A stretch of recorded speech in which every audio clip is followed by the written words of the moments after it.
Hello everyone, my name is Swapnali Dashrath Guzar, student of first year MPharm from Pharmaceutics Department. Today's topic of my presentation is HIV. The symbol of red ribbon often seen by us at many places, but what does it indicate? The symbol is used to create the awareness about acquired immunodeficiency syndrome, abbreviated as AIDS, or simply the human immunodeficiency virus, abbreviated as HIV.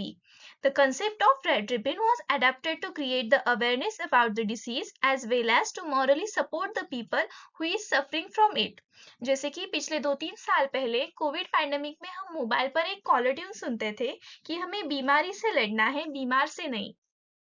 Now, before moving ahead with the disease, let's first learn about what is meant by a syndrome.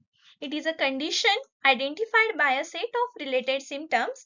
In simple words, AIDS or any syndrome is a collection of symptoms that develop together. Like in case of AIDS, leads to a multiple infection due to the weakening of immune system. The person suffering shows the multiple symptoms all at the same time. So hypothetically, if the person contracts with the TB, typhoid and cholera, then symptoms of all three will be collectively seen in the patient. This is why AIDS is called as a syndrome. In this video, we learn about the syndrome, which is an infectious disease, in detail. HIV is an infectious retrovirus. But what is meant by the retrovirus? We know that there are different types of viruses classified on the basis of their genetic material. Among those viruses which have the RNA as their genetic material are called as retroviruses. The major task of these viruses is to attack the immune system of the host and make it weak. This strategy is used by the HIV to conquer the host body completely. Now let's move ahead and learn a bit more about AIDS.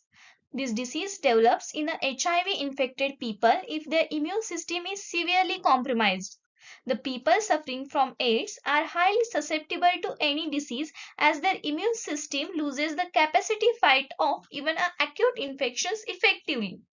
Now, how does this virus enters a healthy host?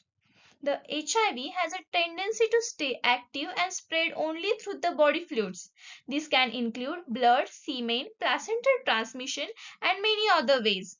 We have often heard the saying, prevention is always better than cure, which is very true in the case of AIDS because there is no cure once the disease is reaches at a particular stage.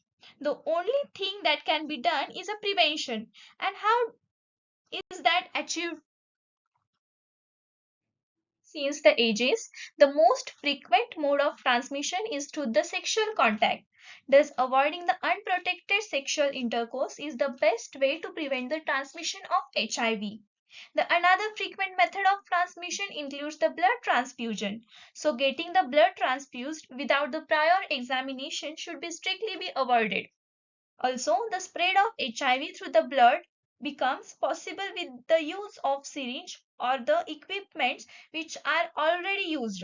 Thus, the reusing syringes or medications or even a sharp instruments like razors for personal use should be avoided.